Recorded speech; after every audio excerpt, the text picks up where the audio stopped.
Have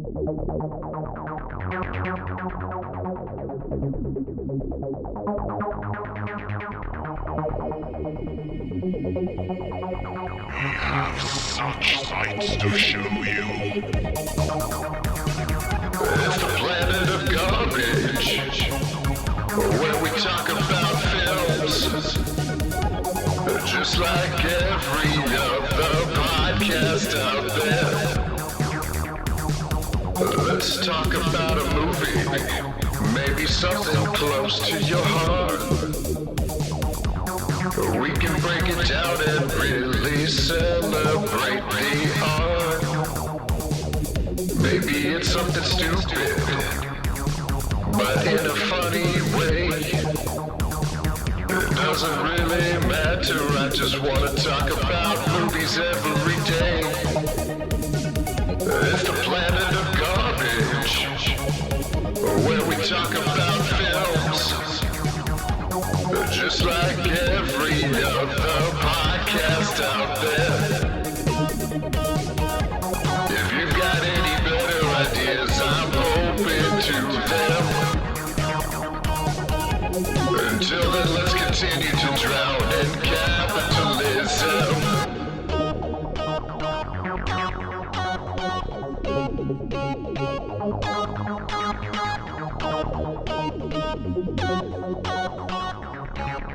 Welcome back, everyone. We are going to start a new themed podcast called Leapfrogging, Movie Leapfrogging with Lydia Bug. What we're going to do is take an actor from a movie we watched together. We're going to take turns, and we're going to suggest a new movie based on that. And since the last time we spoke, we watched Breakin, the 80s breakdancing movie, Lydia has found an actor that appears in our next suggestion. So, Lydia, please introduce yourself, plug yourself, and then tell everyone why Dudley Do-Right from 1999 is your favorite movie. I did not say this is my favorite movie, you bastard. Okay. Hi, I'm Lydia Bug. Very important, you know, up top, not my favorite movie. I did suggest it. Zach said, let's pick something where someone from Breakin was in it. I looked up the people from Breakin.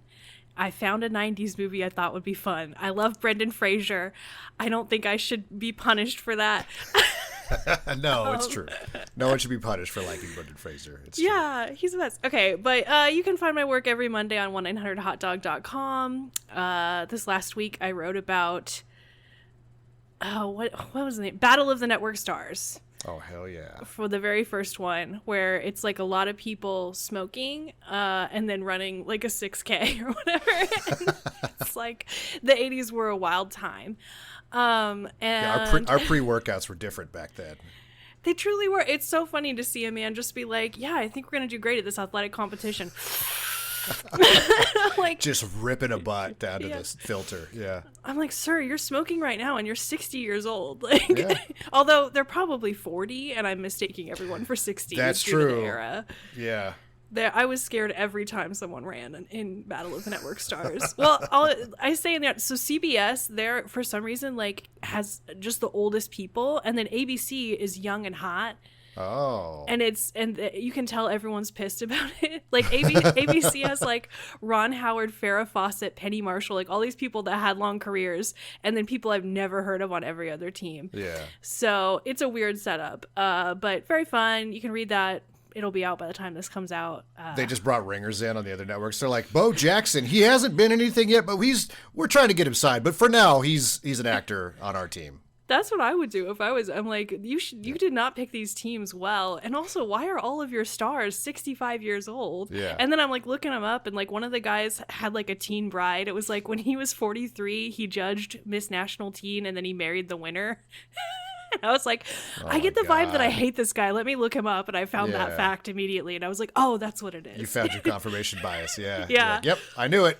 Yeah. It was a game of Spot the Pervert. I didn't know I was playing and I won. Everyone's always kind of just playing it passively. It's true. You got to keep that running in the background. I feel like that should be brought back. We should age people out physically, like politicians, actors, everybody. We should do some sort of games where if they fail miserably, they're just done. They have to retire. You got to run a 5K, and if you Yeah. can't, I'm sorry. Although I think I would have to retire right now if that were the case. Well, you're not like wielding power over people either. You know, That's like, true. Yeah. If you have like well, you are an influencer now, so maybe you might have to start getting ready. You know, get Yeah, that 5K that's true. training in. Yeah, you can find me on YouTube, Instagram, and TikTok as well at Lydia. That's the other thing I do. Yeah. Mainly. You said that like, yeah, welcome to the scum puddle that we all have to live in. Yep. You just have to ruthlessly monetize everything about yourself if you're an artist. Like that's where I have deeply failed. I feel like throughout the years with various collaborators, I've created work that has left an impression on people that is largely positive. I feel great about that. Definitely. I have completely failed to leverage that into a business or, to profit endlessly on my everything about me. Like, I'm just so bad at it. I've got a couple of like TikToks and then I just like don't feel like doing it again for like months. And I'm just like, I hate this. Like, I don't want to do it. It's really hard to like figure out how to have fun and make money. You can kind of Yeah. do one or the other, it seems like. And It's a Venn diagram. Yeah. Yeah. So I'm at the have fun right now. Maybe Yeah. someday I'll get to make money and it won't be fun anymore. I don't know. Right. Yeah, you're having too much fun still. Yeah. You're doing a great job. I love your TikToks. I love your thanks. your reels, whatever they're called on the platform that I see them on. Yeah. They're everywhere because Yeah. you got to cross post. You got to be on all of them. You do. And then like I think you've talked about it before. Like maybe if you do all of them, maybe one day TikTok does like hundreds of thousands, Instagram does 600, and then like nothing on the other ones. And then one day the YouTube one is the one that blows up, and it's like Yeah. It makes you realize like, oh, this is just a Saw game. There's no actual good or bad. It's just like Right. something gets picked up and Instagram will get like 300,000 views on something. You don't make any money on Instagram though. No. And then TikTok where you do make money, it'll be like 500 views. And I'm Yeah. like, why? I saw one. Then you're like, get the ones that get shadow banned. We're like, well, this one has 2 views. I don't think it's, sure, maybe not million view worthy, but like it's at least 100. Like, come on. Like, Yeah. It's so weird. And then I get into conspiracy theories because I did one with, it was just, I was like, sometimes I'll do clips from like episodes of the podcast and I'll do like take a piece of a conversation and just put some visuals to it for like a preview. Yeah, I loved did- our one for Breakin that you did. It was The fun. Breakin one was fun. I did one with Denard for Sinners, and like it got 2 views, and I was like, this is racism. First of all, I don't know what the algorithm is like. No, too much black. Like it's just too black.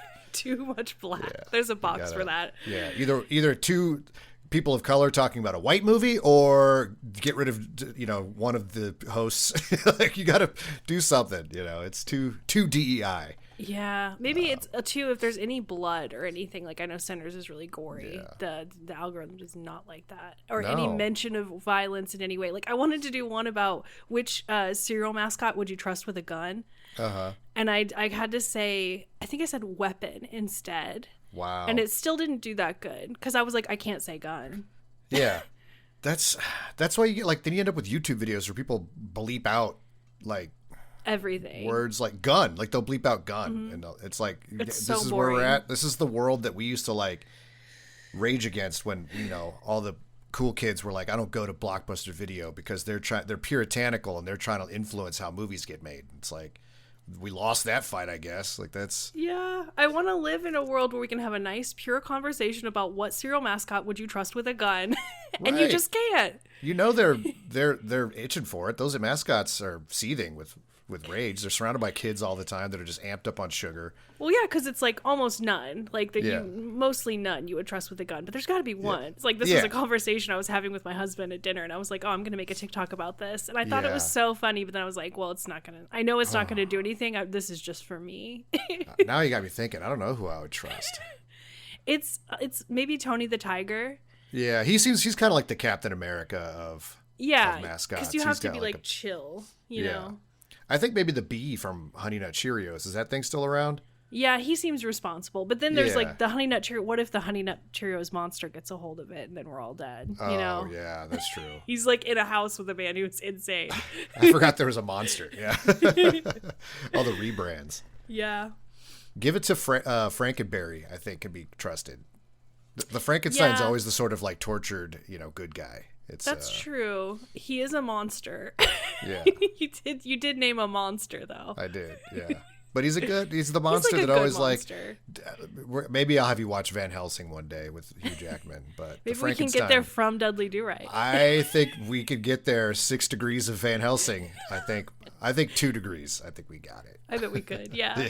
That could be kind of a fun way to play it too. See right. if we can make it Call to our shot. Yeah. other movies. Yeah, that's kind of fun. I already have my next ones picked out, so we'll see how it goes. Okay, it'll cool. be up to you after this. So 1999's Dudley Do-Right.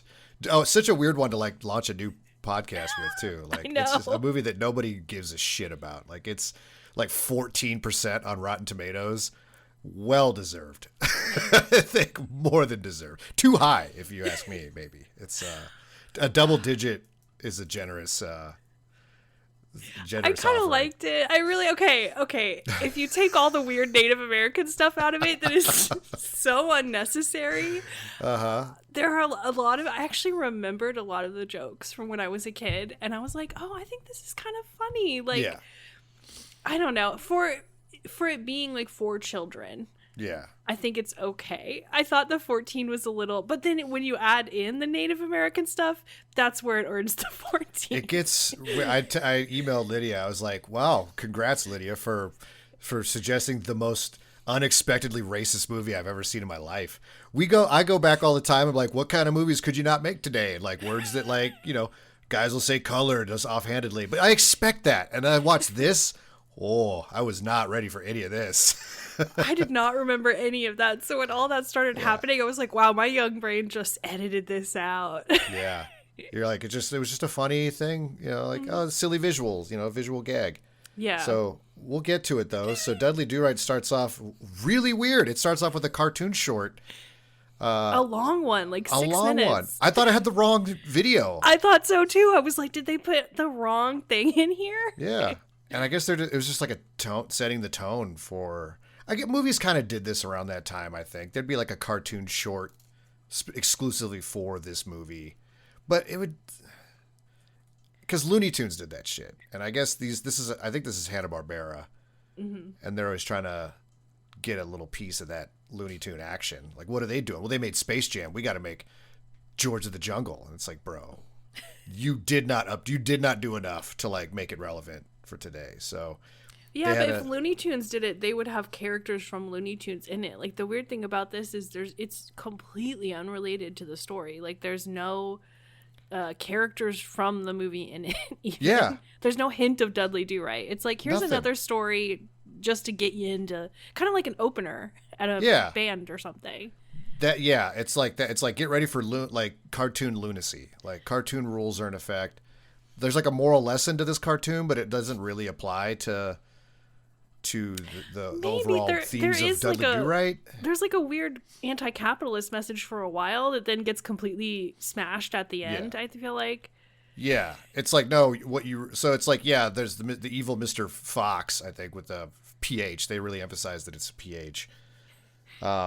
Just is a grifter. He just runs around and like sells people shit that's broken or isn't what he said it was. And then he finds the chest of riches with a note on it that says whoever opens this will die.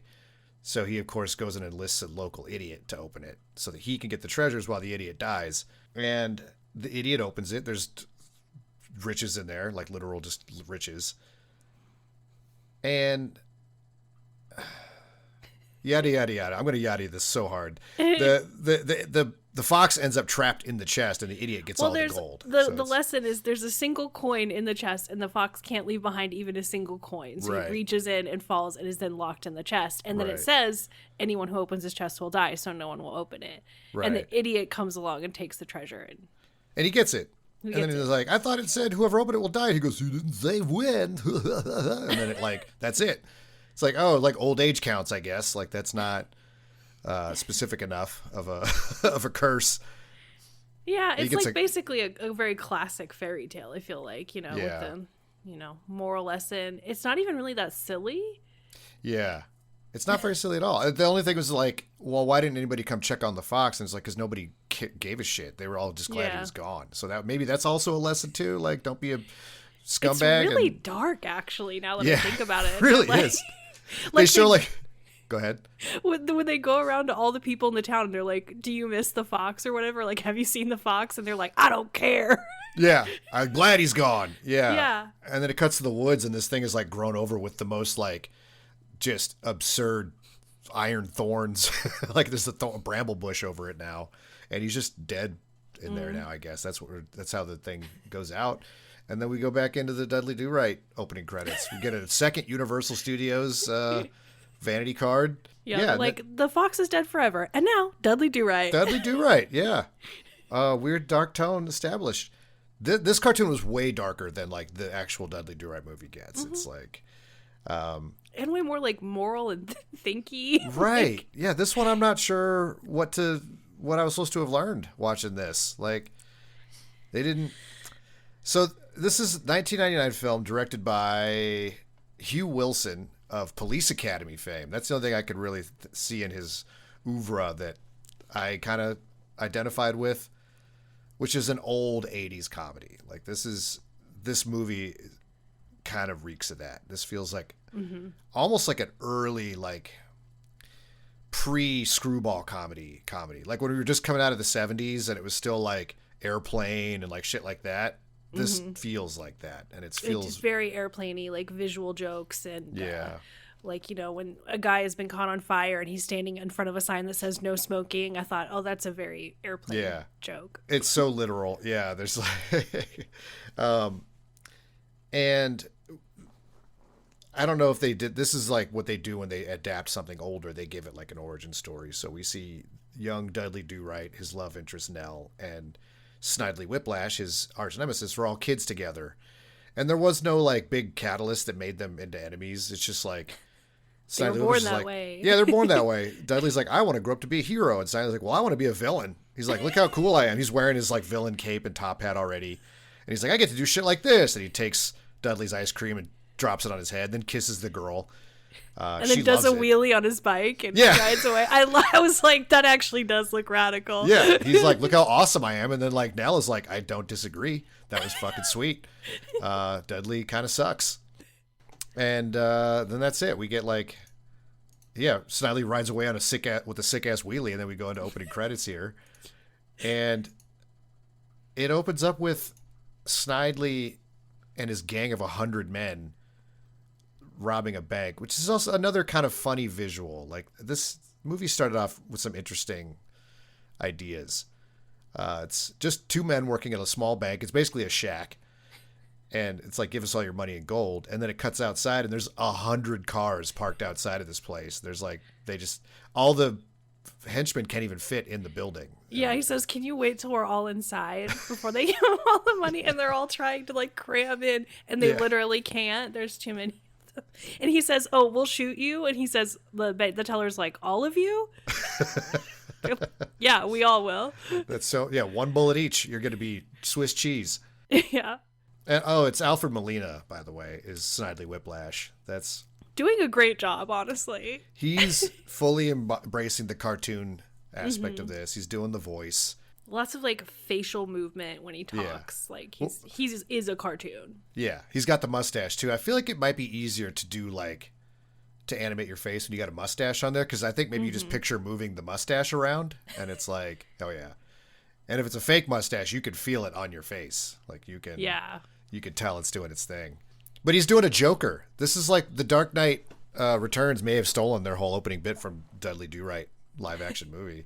He's got like, it's not clear which one is Snidely. They're all wearing masks. And then they're going to divvy up the pot, which is gold and cash. And they're like, the gold's gone.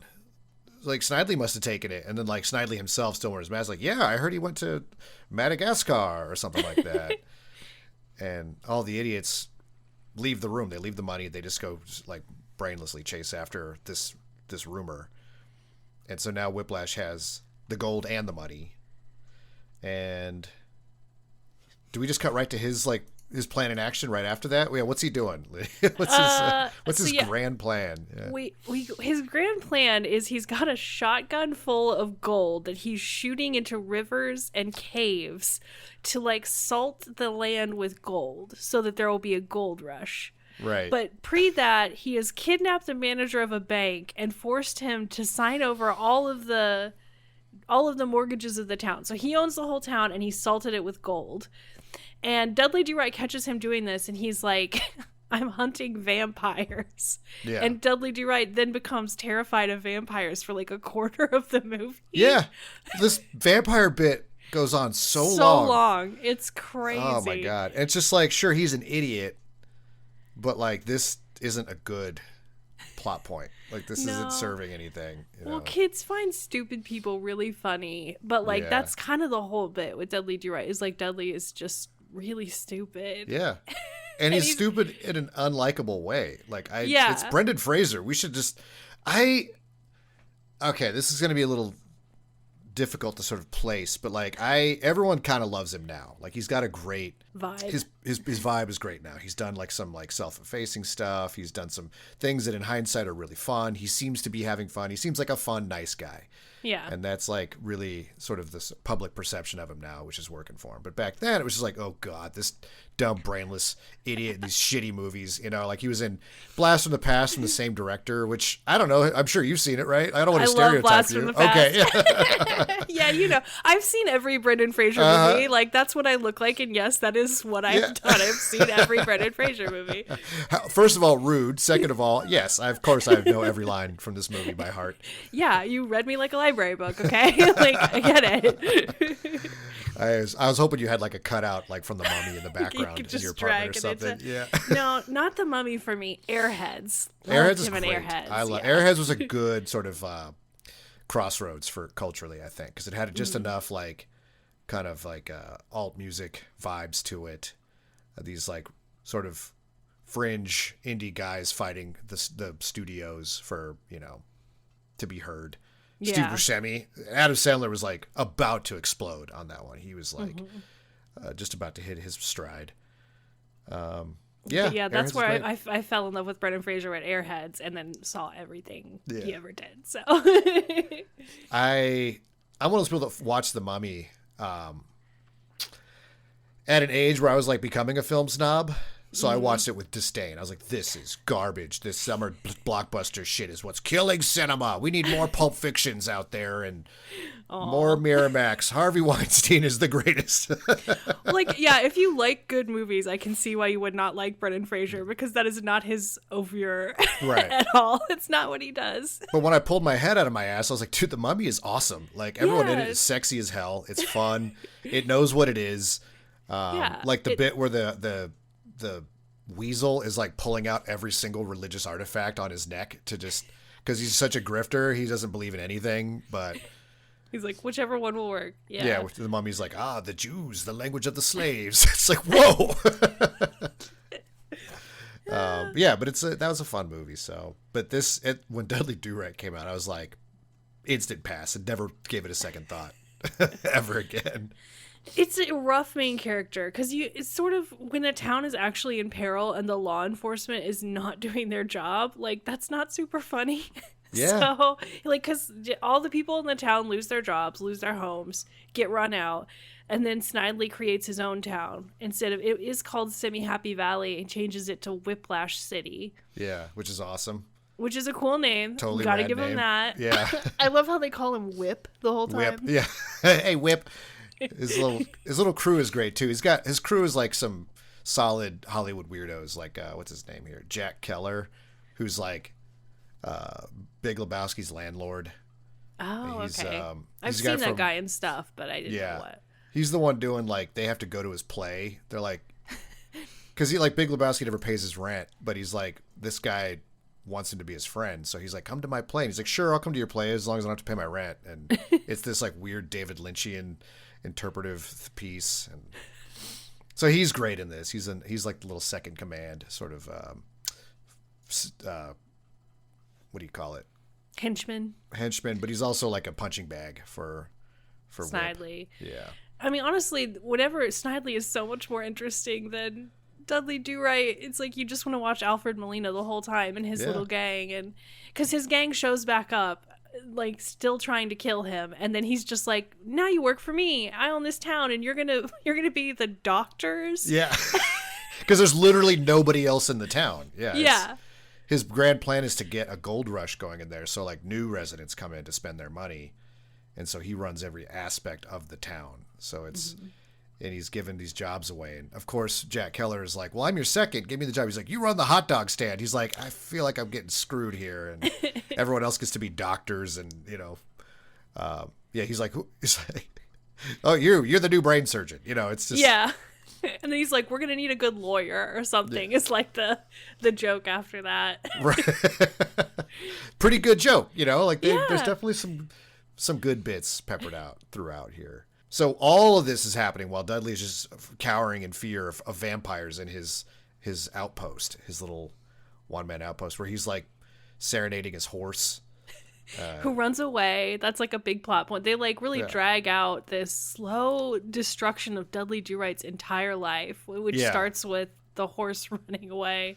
Right. He says, he's like, I know two things about my life. Nell will never come back and my horse will never leave me. And then the horse immediately runs away. Yeah. This Snidely Whiplash sneaks into the stable in full vampire getup with fangs and scare, which is stupid because it's like, Dudley's afraid of the vampires, but he's doing it to scare the horse. So I guess also the horse is scared. The horse wasn't there when Snidely was like, I'm hunting vampires, and Dudley bought it.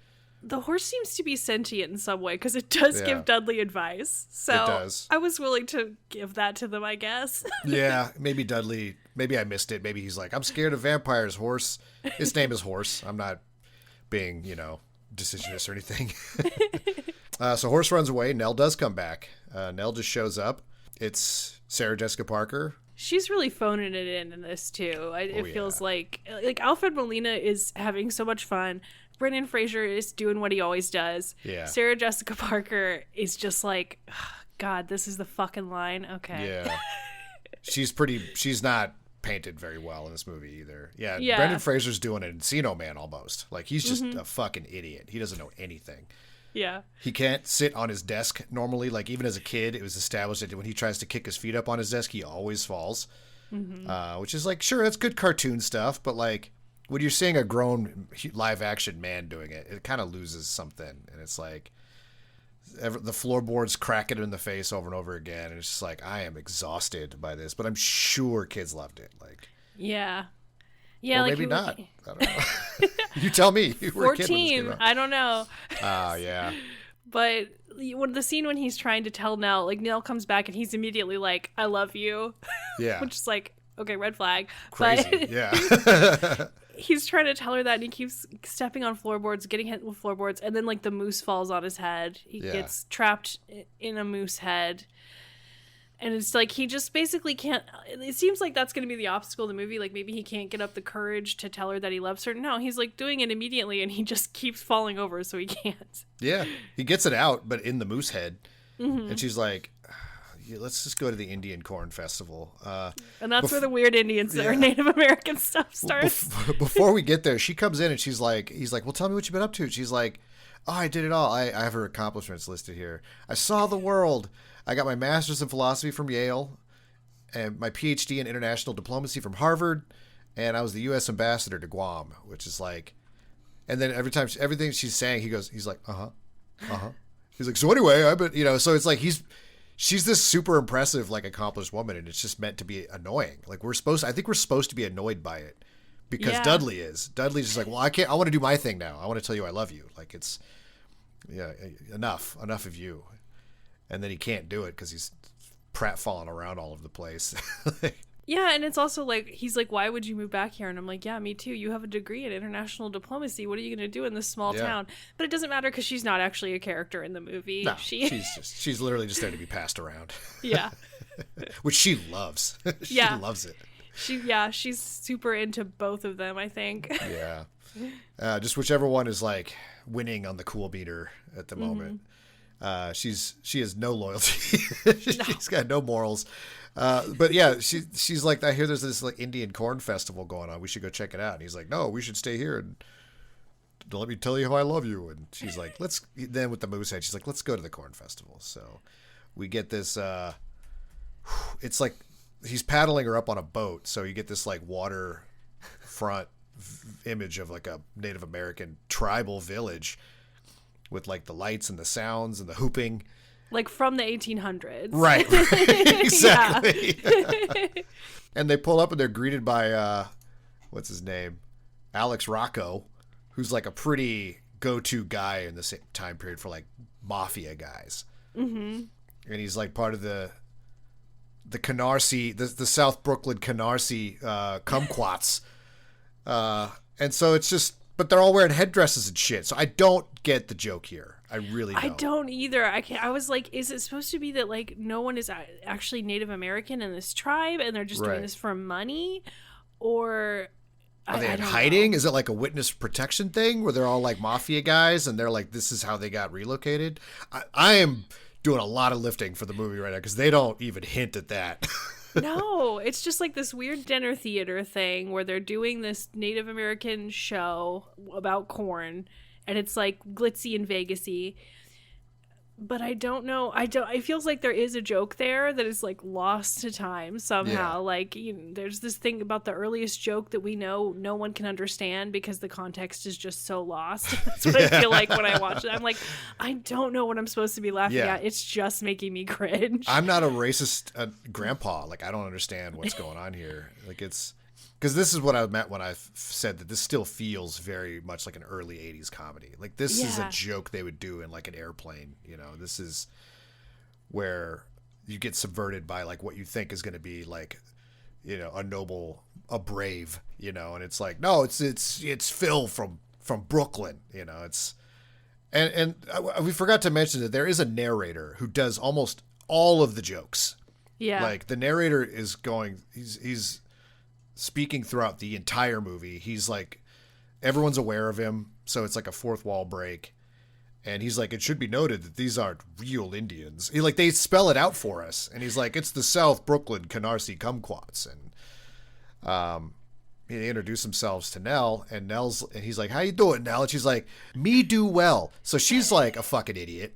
Yeah. You know, she's and racist. Degree in international relations. And I'm like, why would they give this line to her? Like, it would make sense for someone stupid like Dudley to say, this is what Dudley would do. Dudley would believe that these guys are real Native Americans. And it's maybe the joke is that they're all dead, that we wiped them out, and so they got to be replaced by dark-skinned Sicilians, I guess. I don't know. Is this... Oh, is it a like Cody Iron Eyes joke, maybe?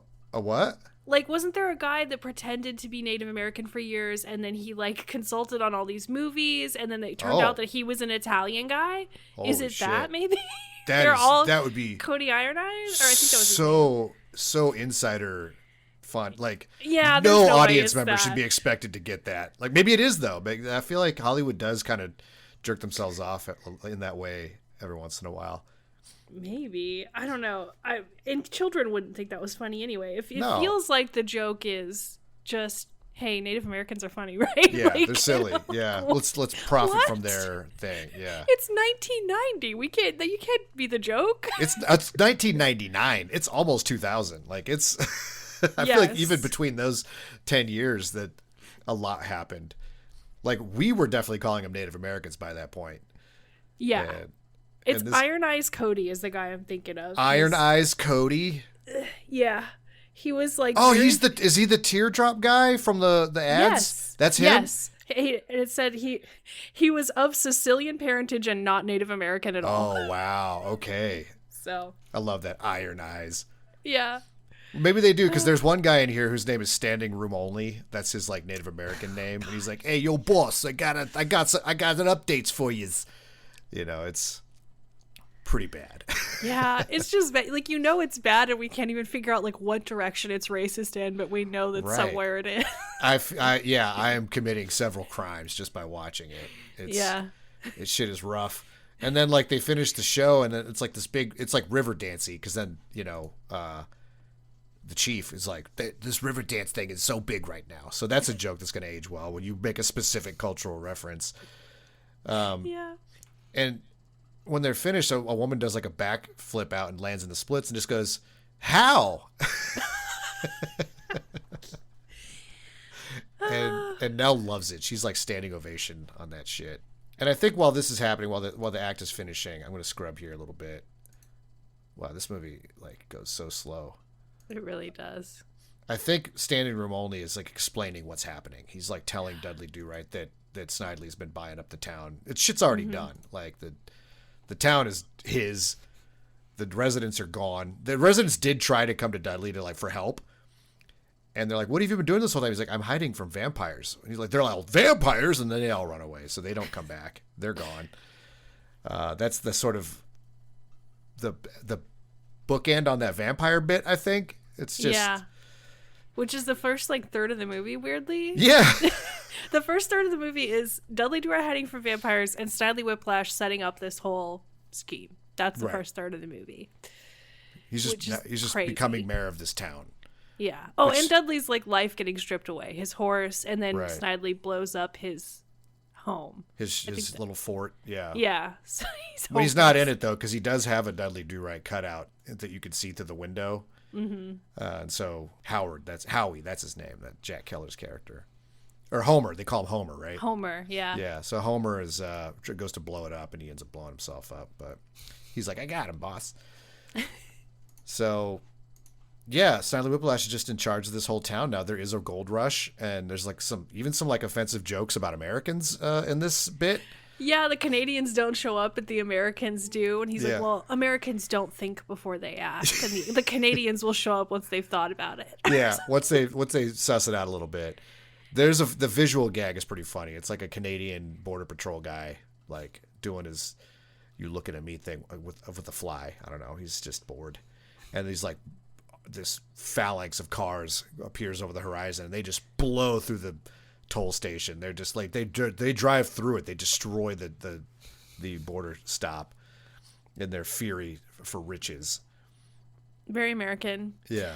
And then during that, Dudley goes to Canada, to Ottawa or something. Ottawa, I think it's Ottawa, and talks to the politicians, and he's like, this is what's going on, like, it's a fake gold rush, and they're like, we don't care, because he's bringing money from Americans into Canada. Yeah.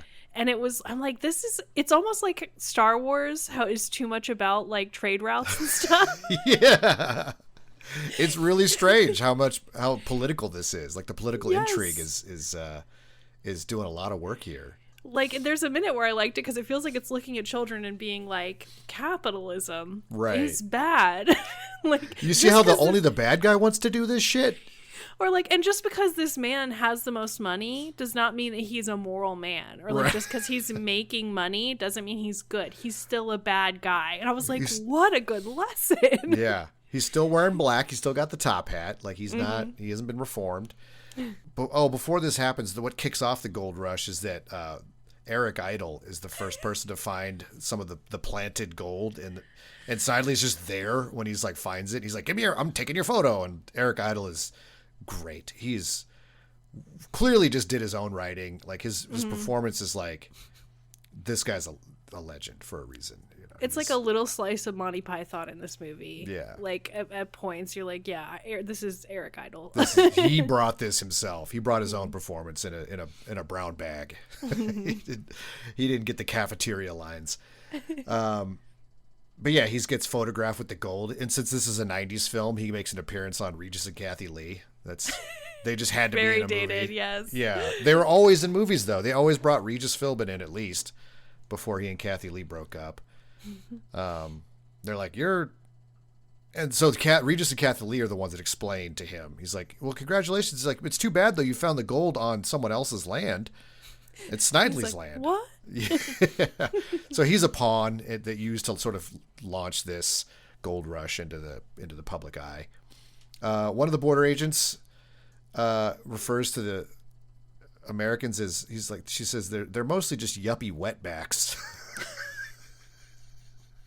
And I was like, wow. Whoa. What am I supposed to feel about that? Like, they spread that racist net like pretty wide. I don't know. It's like they invented a new racism. They did. I was like, I'm not sure what my response to this should be, but not great. Not great. Yeah, my gut kind of like shriveled up a little bit when I heard it. I was like, ugh. I know what that usually is referring to, but this seems like they tried to get away with it by modifying it with yuppie. Yeah, like, it's okay if we do a racism that's usually used on one ethnic group on another ethnic group. That'd be like if they were like, it's a bunch of white N-words, and it's like, whoa, dude, you can't. It's still not okay. Like, you still can't say it. I didn't like seeing a white lady say wetback. That's all I do. That's what I do for sure.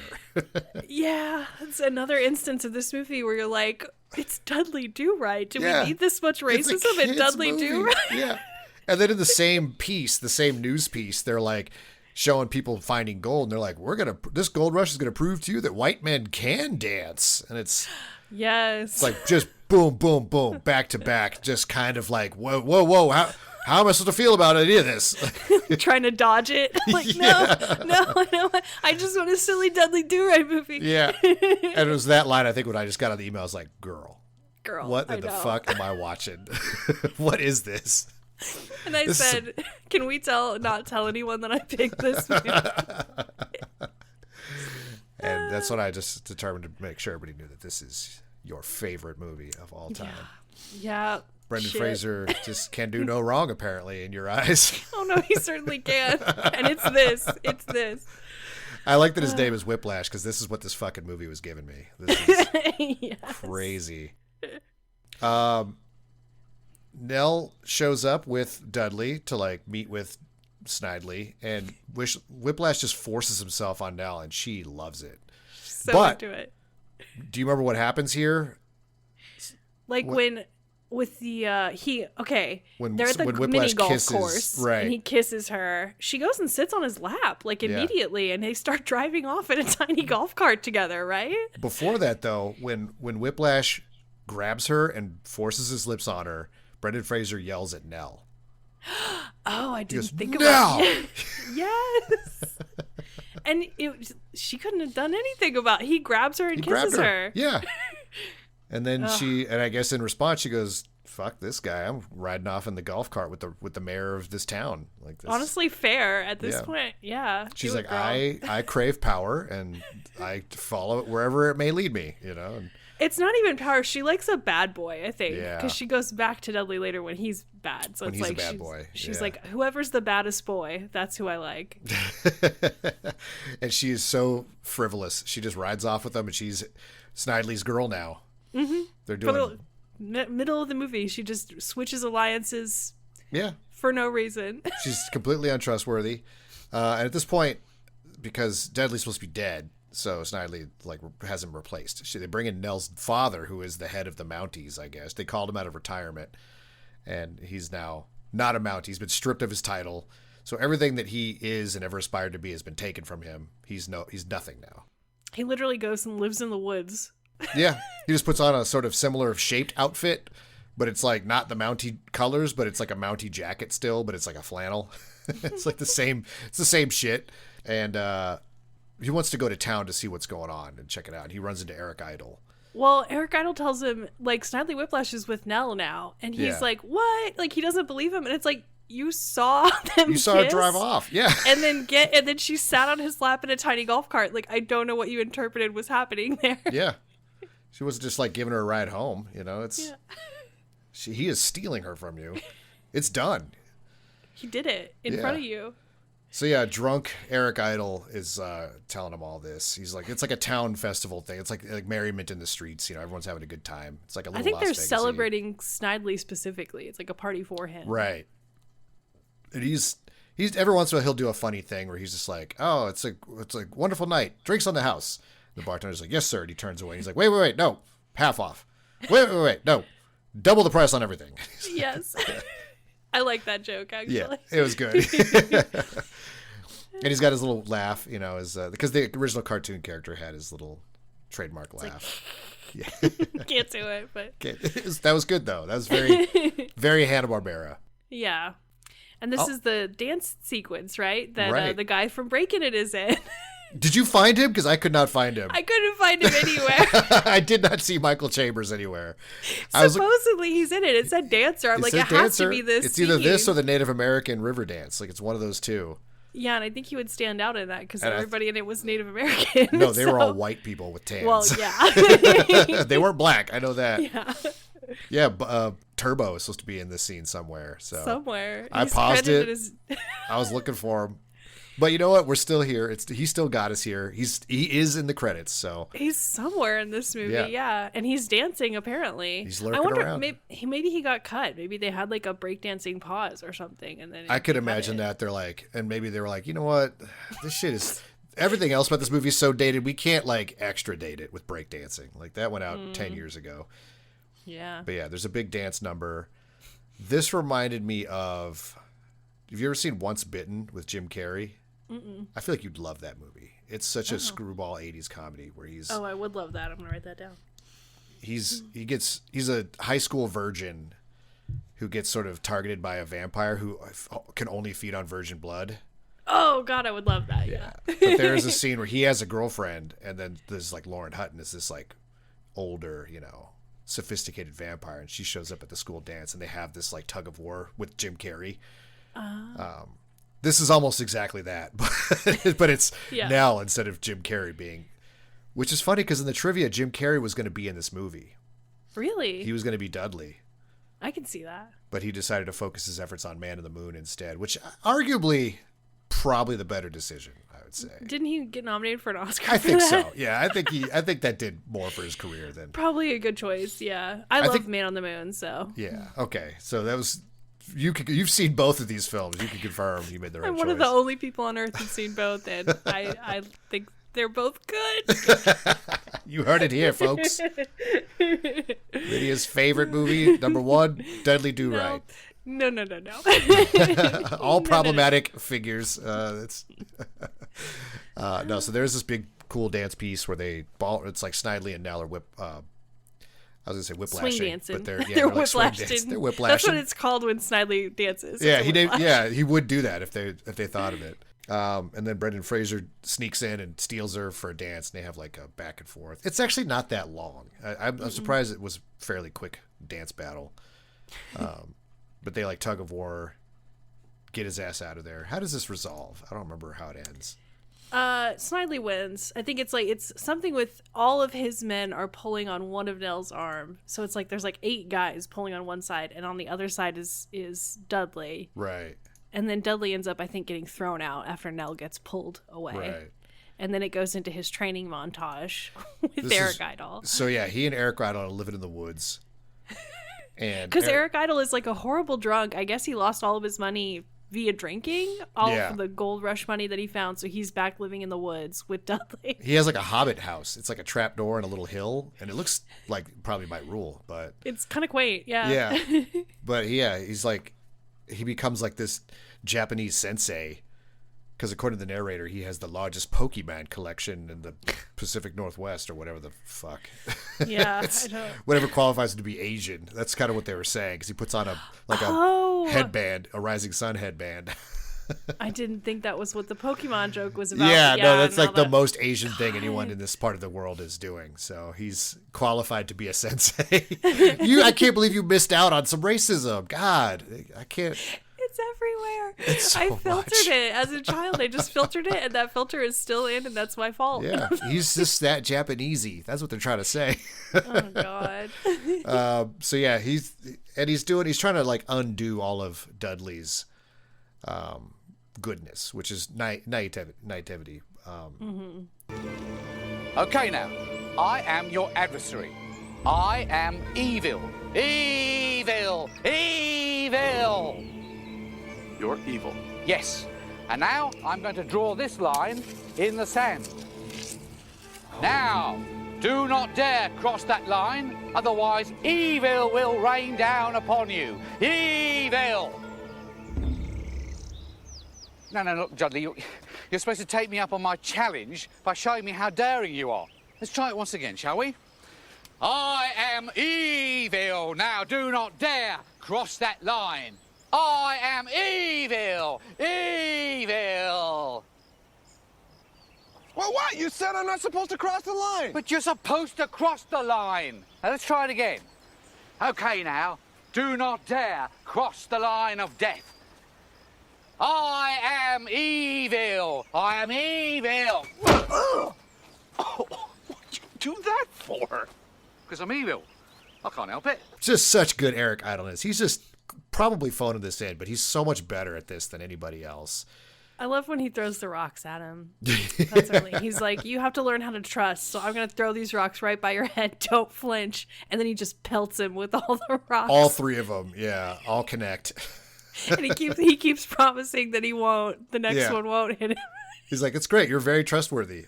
It's like you didn't even flinch. And then he gives him one more challenge. It's the crossing the line challenge. There's 3 challenges. I forget what the third one is, too. I think I was too busy laughing at the rocks. Yeah. He's got a great bit where he does everything out of order. I feel like he brought this too. Yes. Because initially he's like, no, he shows Dudley the scheme, which is like people keep importing gold to salt the area with, which is, I don't know if it's supposed to be a stupid scheme or if like the movie actually thinks this is a brilliant scheme, but it's like, just keep the gold, dude. What are you doing? Like, just be rich. Just steal the gold. Yeah. It seems like that would be like he's importing all this gold via helicopter, melting it down, and then salting the land with it. And it would seem like it would be much easier and cheaper to just keep the gold. Yeah. And, it's less stress of running a town. Mm-hmm. But yeah, so Dudley's like, well, let's go stop him. And Eric was like, we can't for 3 reasons. But he's like, if you don't mind, though, I'm going to start with number 2. 2, they'll kill us. 1, we don't have any guns. And 3, they're not actually doing anything illegal. Like, you're not a policeman. So that leads to my favorite joke because then he attacks the camp, right, for the gold, and he shotguns DD into the wall, and Snidely Whiplash is like, well, that can only stand for one thing, and someone's like. I forget the names they do. It's like David Duchovny is one of them. David Duchovny, yes. And they start listing shit that's not even 2 Ds. Like they're just going Snoop Doggy Dog. Yeah. They're doing everything they can with 2 Ds. Yeah. I love it. And it's like there's actually a lot of names with 2 Ds. Yeah, they did a good job of going through the whole list. And so yeah, at this point after his training with Eric Idle, he's a bad boy now. So he's got everything he needs spiritually to ride a motorcycle into this camp with a Tommy gun and smoke. I mean, it doesn't actually kill anybody, but I feel like he would have if he. Well, he kidnaps a guy and he has he's like the classic thing where he's on the saw table, and right, going with towards the saw, strapped to a log, yeah. And he reveals that the saw is fake. It's like, see, he's still a good guy, but then he just shoots him up. He's got a Tommy gun. It's not blanks too. I was like, because we just right out on the heels of that saw bit, because he punches the saw. The guy's like, turn it off. I told you everything I need to know. And he's like, oh, I can't turn it off. It's malfunctioning. And then he when the guy's screaming, he punches it to show that it's just foam. But I was like, okay, well, he's not using real shit. So this Tommy gun's probably shooting blanks. Nope. That shit's getting hit. You can see sparks and, guys getting shot in the ass. Then he Tommy guns DD into the wall after he steals the gold. And this is pretty funny comedy. Because then this motorcycle chase is so absurd. When he goes to make his escape, he does an absurd jump. Like he hits a wheelie and just launches like 30 feet into the air. And then he's in pursuit with like 10 motorcycle guys and they all do the same jump and the camera just lingers on it while all these guys finish their huge jumps. And it's like, okay, this is like a skewering action movies a little bit, I think. I think I see what they're going for here. Yeah, I like the dirt bike sequence, and I like that the idea that Dudley's like, well, now I have to be a bad guy because Snidely is the good guy, I guess. Yeah. And I'm like, okay, if we'd stuck with that for the whole movie as a lesson in like having your own morality, and that like sometimes authority figures aren't always right.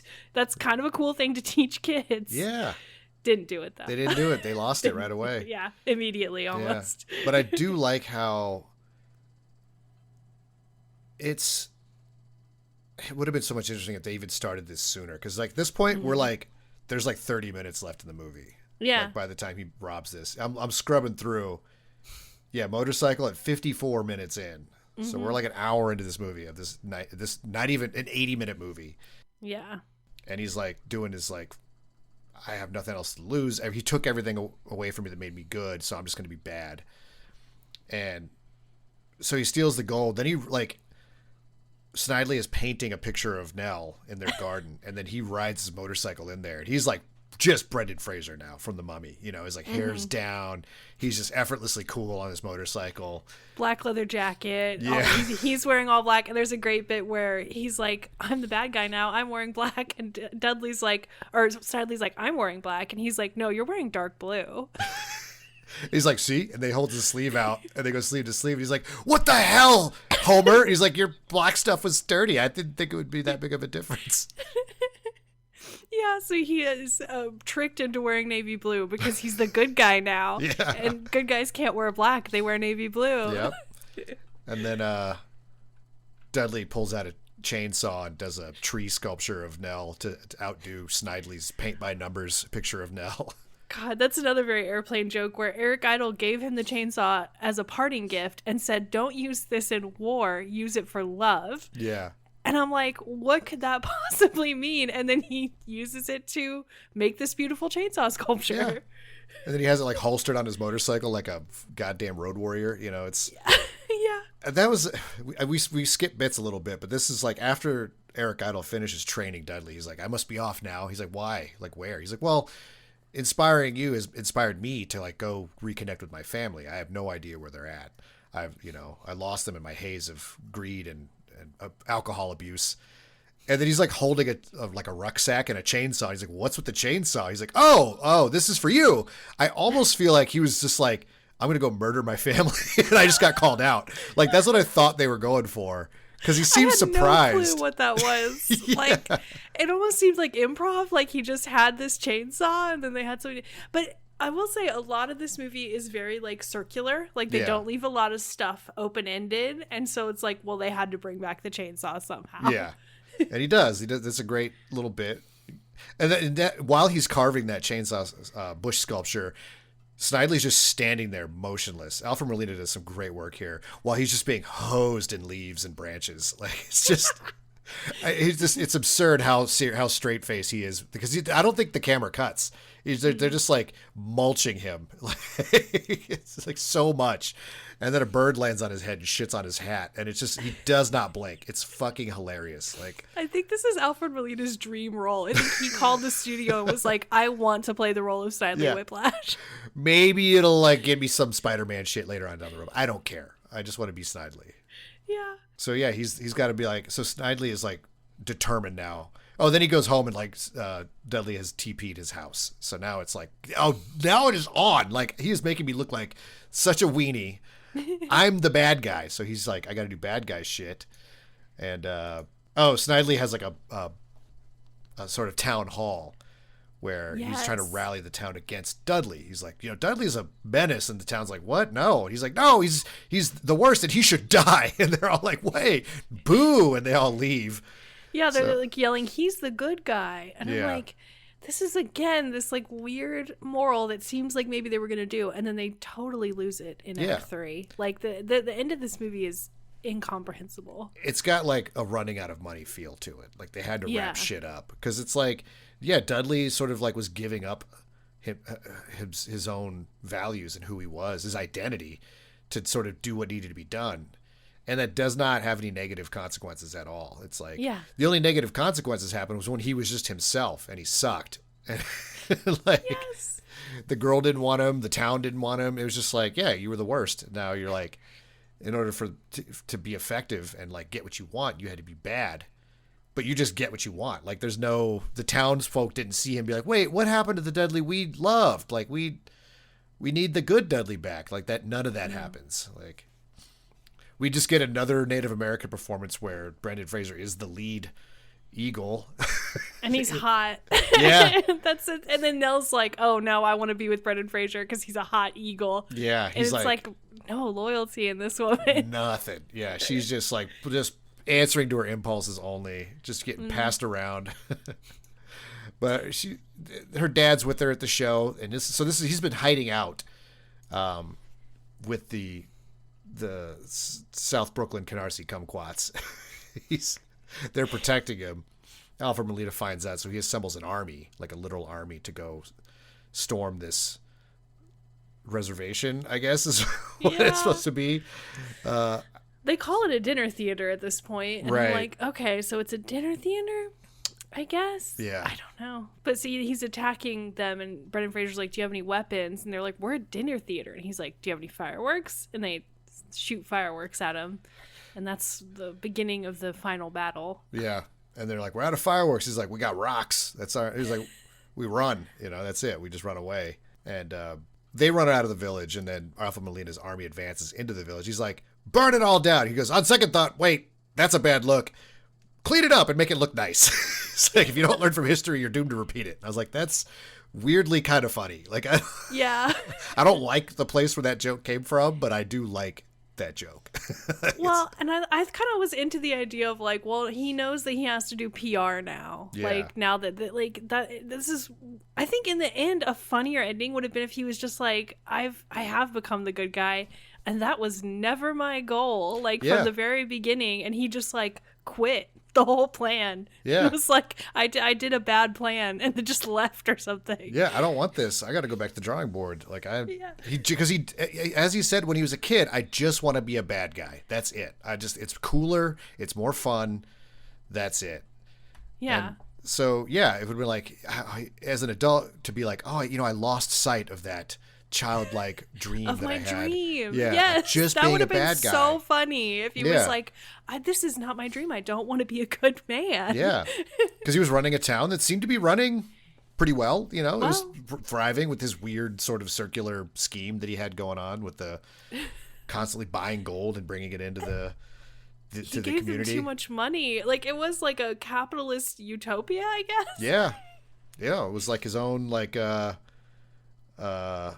what's her name, Anne. Oh, Ayn Rand. Ayn Rand, He, yeah, it's like her own did little a Ayn Rand. He did a successful Ayn Rand with some like minor thievery. Yeah, and now he's like, I hate this, but he's not regretful of it. He's just trying to thwart Dudley from stopping him. Like, he's still on track to just keep what he's done, even though he doesn't like not being the bad guy anymore. And they have like tanks and shit somehow. Yeah, they got have 2 full-blown tanks and artillery. M16s. Yeah. And they're getting like pelted with rocks by the dinner theater Native Americans. And then they do some Indiana Jones shit, like big boulders roll down the hill, which is kind of funny because that Alfred Molina was in that movie. Oh, I didn't think about that. Yeah, Yeah, he was. He didn't get killed by a rock. He died before that, but he was in that scene. Yeah. Yeah, then they scatter everyone. This is all kind of like just really rushed here. So Horse The comes ending back. Yeah. The Like- horse comes back and tells Brendan Fraser, like, starts giving him advice. Yeah, Starts he's like, just running the charge. show. Yeah, charge Yeah. at him. And Alex Rocco is like, this guy's lost his marbles. He's like, he's listening to the horse. We should just surrender. But he rides his horse straight through the 2 tanks that are left. Homer and Snidely are firing, adjusting their cannon trajectory as he moves closer and closer to him. So eventually he rides between them and they blow each other up. And at that point, the real Mounties show up, like an army of Mounties arrives, Yes. and So it's like, actually the government is good. You just have to like wait for a while for them Right. to catch up, I guess. there was a tell. I can't remember what it was. Well, so this is a joke because then Alfred Molina's like, I don't even know what's happening. He's like, the narrator guy stopped talking, so I don't even know how the Mounties got here. And the narrator's like, no, actually, I'm still here. How they got here was... And I forgot how they got there. Do you remember? Oh, I do. It's actually kind of good. Eric Idle. Well, it doesn't make any sense, right. but it's Eric Idle, and this is another way that they bring everything full circle. Eric Idle goes to find his family, and he sees his wife on television getting sworn in as the Prime Minister of Canada. Mm-hmm. And so ultimately, that is how the movie is solved. Is Eric Idle's wife becomes Prime Minister of Canada, so he tells her like, "Hey, you have to go stop Snidely Whiplash," and he does. Yeah. And they do. And So Dudley Do-Right does nothing in his own movie. I guess the only like, thing he to did was solve the plot. inspired Eric to go find his family. It's through somehow, I through guess. some means of his goodness, his inherent goodness. Eric Idle was like, I'm going to do it. I'm going to go find my family. Like, I see you chasing what you believe in, which is this woman that has no loyalty to anybody. Doesn't believe in anything. Yeah. And like the idea of being a Mountie, I guess that's really Yeah. what he loves more than anything, is that he wants to be a Mountie. And it's like he never examines that, even when they kick him out. Yeah. Like he has this very singular dream in the same way that Snidely does of being evil. and they're both like chasing this like really simple dream, and then they both achieve it, I guess. Yeah. I don't know. It's weird because it's like that could have been another angle too, like these two simplistic cartoon characters from a different era, and how their one-dimensional dreams don't fit into modern day society. But they don't do that either. Like, No. because like he should be completely disillusioned by the Mounties. It's a corrupt organization that ejected him through the influence of an evil man. Yeah, for like whistleblowing essentially. Yeah, so, exactly. and then he's like, no, I'll just go right back to I love being a Mountie. Yeah. It's like, why? I love it more than anything. Yeah. They could do no wrong, even though they completely took everything from me. I don't get it. It's a weird film. It's very weird. Like, it totally falls apart in Act 3. Yeah. And then also there's a lot of bad shit in Act 2. And also Act 1. A bunch of awful, horrible, racist things happen, and then some more, and then it just ends in an unsatisfying way. Overall, just unpleasant experience. Okay, but when I was a kid, here's what I remember. Dance scenes. I like dancing. Yeah.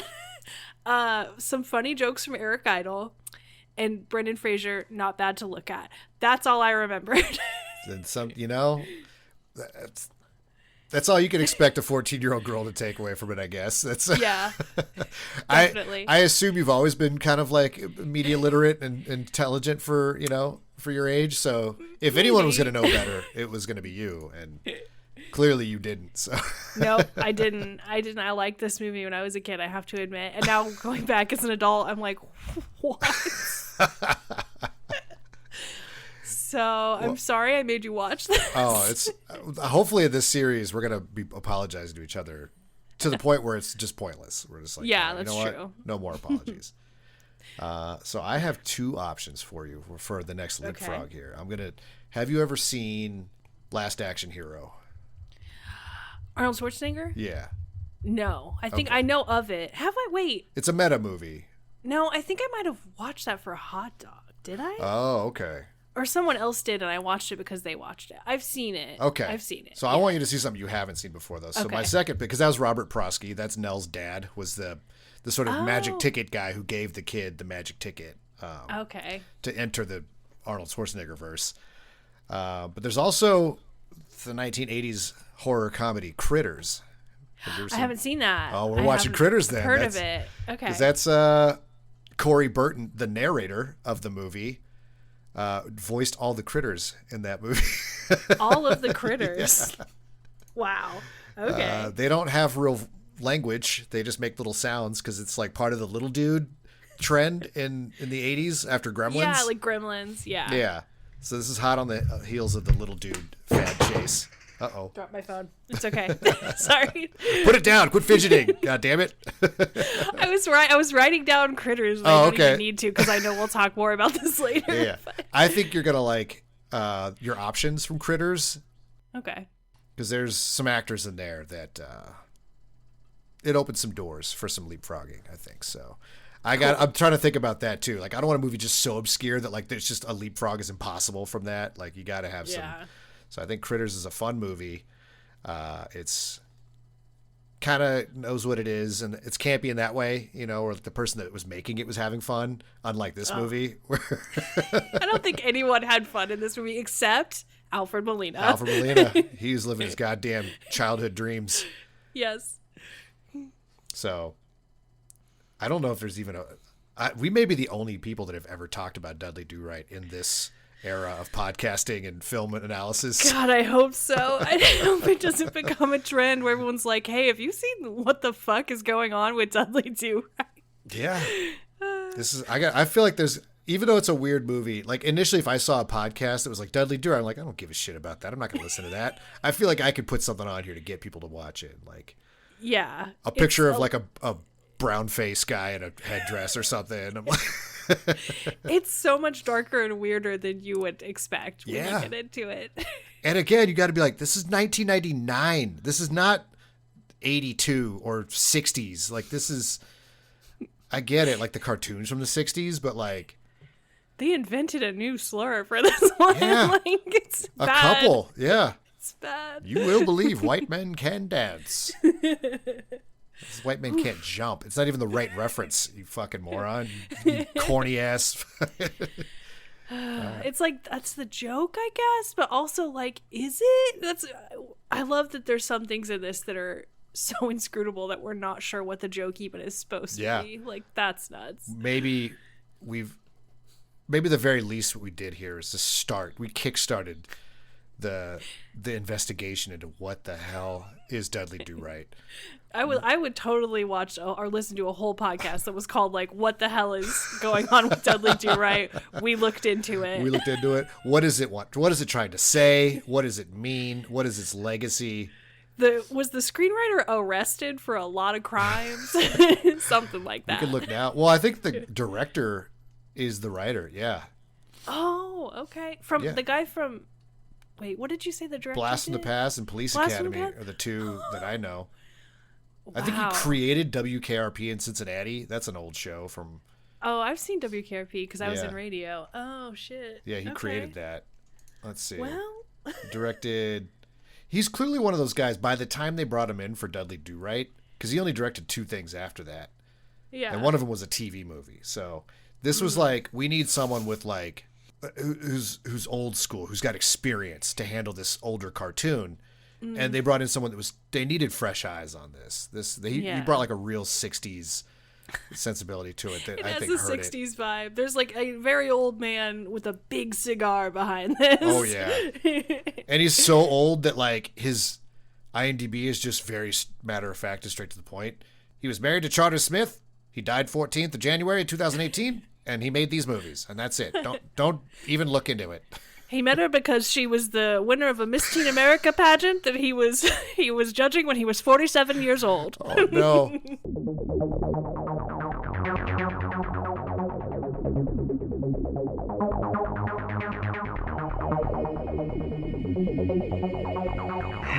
Such sights to show you.